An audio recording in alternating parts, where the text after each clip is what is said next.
His eyelids started to feel heavy. The warmth of the blanket and the pillows and the sounds from the program slowly lulled George to sleep. Before he knew it was time to get up. "George, we need to leave for your doctor's appointment," said his friend as he gently rocked George awake. George and his friend arrived at Dr. Sinha's office. "Be a good little monkey and don't wander off," said the man, letting George down onto a waiting room chair. "I'll check you in at the front desk." George was too tired to wander off. He waited for the man to come back. He was nervous to see the doctor. "Don't worry, George. Everything will be okay," said the man as he sat down.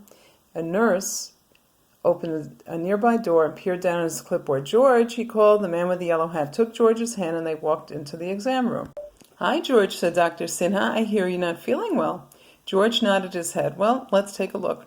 Dr. Sinha examined George's sore throat and took his temperature. "Looks like you got yourself a cold. Drink plenty of fluids like orange juice and get some rest," she said. "Here's a treat for being such a wonderful patient." Dr. Sinha reached into her pocket and pulled out a sticker that read "Superstar Patient." George felt a little better already. He didn't need to be worried about seeing the doctor after all. As soon as they got home, George climbed back under the blanket and the man tucked him in. He gave George a big bowl of chicken soup and they watched something until George fell asleep.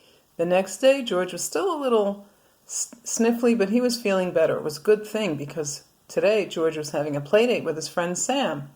"I'm sorry, George," said the man, "but I think we should postpone your play date. I know you're feeling better, but you should still take it easy today. Besides, you wouldn't want Sam to catch your cold, would you?"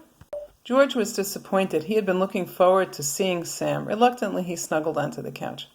"I need to go to the store, but I'll be right back," said his friend. "Remember, Dr. Sinha said you need plenty of rest and fluids." That gave George an idea. If rest and fluids made him feel a little better today, maybe a big dose of both would cure him of his cold by tomorrow. Then he could play with his friend.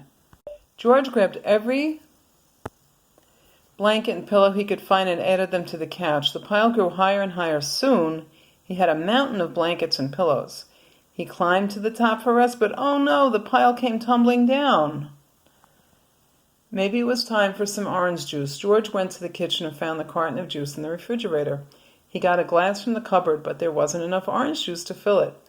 He wondered, where could he get more orange juice? He looked in the refrigerator again and saw a big bag of oranges. George knew orange juice came from oranges. If he squeezed all the oranges in the bag, then he'd have plenty of juice. He squeezed one into his glass, but only a little juice came out. He tried squeezing two at the same time, but he still didn't get much juice. George had an idea. If he squeezed all the oranges at the same time, maybe he could fill his whole glass.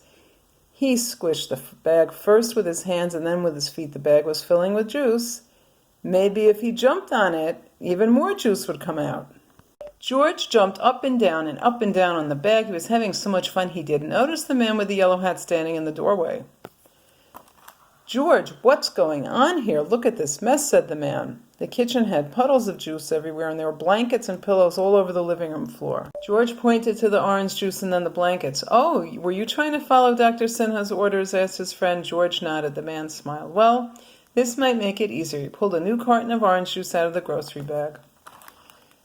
He filled George's glass with juice, then he cleaned up the kitchen and put away the extra pillows and blankets. George settled down on the couch and the man read him a story while he drank his juice. Next day, George was finally able to play with his friend Sam. George was finished with catching colds. He was ready to play catch for real. The end.